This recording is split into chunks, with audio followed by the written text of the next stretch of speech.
میرے آقا صلی اللہ علیہ وسلم ارشاد فرماتے ہیں کہ جنت کے 8 دروازے ہیں، ان میں سے ایک دروازہ ہے جس کا نام ہے ریان۔ رب تبارک و تعالیٰ نے اس دروازے کو خاص کر دیا ہے کہ اس سے صرف روزے دار ہی جائے گا۔ روزے داروں کے لیے ایک گیٹ تیار کر دیا ہے رب تبارک و تعالیٰ نے۔ اور یہ رمضان کا مہینہ تو وہ مہینہ ہے کہ میرے آقا صلی اللہ علیہ وسلم ارشاد فرماتے ہیں کہ جنت کو پورے سال سجایا جاتا ہے،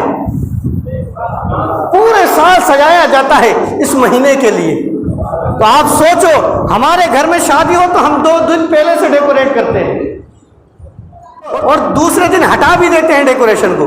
لیکن آپ سوچیں کہ اس مہینے کی عظمت کیا ہوگی کہ رب تبارک و تعالیٰ پورے مہینے جنت کو سجوا رہا ہے صرف اس مہینے کے لیے۔ اور اس مہینے میں صرف روزہ رکھنا ہی عبادت نہیں، روزہ کرانا بھی بڑی عبادت ہے۔ حضرت سلمان فارسی سے روایت ہے، میرے آقا صلی اللہ علیہ وسلم نے ارشاد فرمایا کہ جو اس مہینے کے روزے رکھے تو رب تبارک و تعالیٰ بڑا مقام عطا فرماتا ہے، اور جو اس مہینے کے اندر تراویح پڑھے رب تبارک و تعالیٰ اس کو بھی بڑا اجر عطا فرماتا ہے۔ میرے آقا صلی اللہ علیہ وسلم نے ارشاد فرمایا کہ اس مہینے کے اندر ایک رات ایسی رات آتی ہے کہ اس رات کے اندر اگر کوئی شخص عبادت کر لے تو اللہ تبارک و تعالیٰ فرماتا ہے کہ اس کو 1000 مہینوں سے افضل اس رات کو بتایا گیا ہے، اور اسے لیلۃ القدر کہا جاتا ہے۔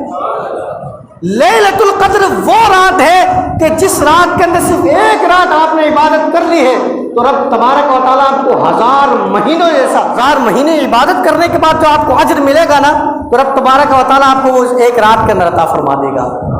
اور میرے آقا صلی اللہ علیہ وسلم نے ارشاد فرمایا کہ جو شخص بھی کسی روزے دار کو افطار کرا دے رب تبارک و تعالیٰ اس کے پچھلے تمام گناہ معاف فرما دیتا ہے، تمام گناہ معاف فرما دیتا ہے۔ اور میرے آقا صلی اللہ علیہ وسلم نے ارشاد فرمایا کہ جو کرا رہا ہے افطار رب تبارک و تعالیٰ اس کی گردن کو جہنم سے نکال دے گا، جہنم سے آزاد کر دے گا،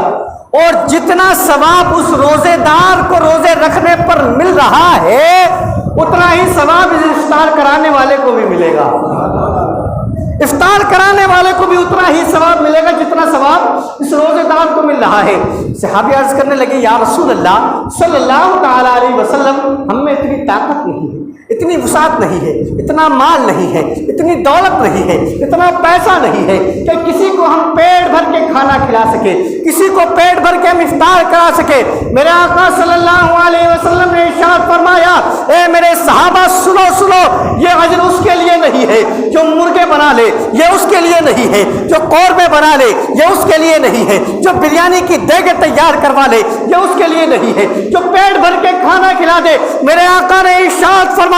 کہ اگر تم نے کسی روزے دار کو ایک کھجور ہی صحیح، ایک پانی کا گھونٹ ہی صحیح، ایک دودھ کا گھونٹ ہی صحیح اگر اس سے بھی افطار کرا دیا رب تبارک و تعالیٰ تمہیں پھر بھی اتنا ہی ثواب عطا فرمائے گا، پھر بھی اتنا ہی ثواب عطا فرمائے گا۔ تو مسلمانوں، ہم میں سب میں اتنی وسعت ہے کہ ہم ایک کھجور سے تو کسی کا روزہ افطار کرا ہی سکتے ہیں، ایک گلاس پانی تو پلا ہی سکتے ہیں، اتنی تو سب کی وسعت ہے۔ تو ہمیں چاہیے کہ ہم ایک دوسرے کی دعوتیں کریں، ایک دوسرے کے ساتھ حسن اخلاق کے ساتھ پیش آئے۔ اب آپ دیکھیں کہ کتنا بڑا ثواب ہے اس روزہ کرانے کے اوپر، ہے نا؟ تو ہمیں چاہیے کہ ہم اس کو ضرور اس کے اوپر عمل کرنے کی کوشش کریں۔ اور رب تبارک و تعالیٰ نے آپ کو طاقت دی ہے، آپ کو وسعت دی ہے، روزے ضرور رکھیں، روزے ضرور رکھیں، روزے نہ چھوڑیں، اچھی بات ہے۔ مسلمان ہو روزے نہیں رکھتے ہو تو بڑے افسوس کی بات ہے، بہت افسوس کی بات ہے، اتنے افسوس کی بات ہے کہ میں بیان نہیں کر سکتا ہوں، اتنے افسوس کی بات ہے۔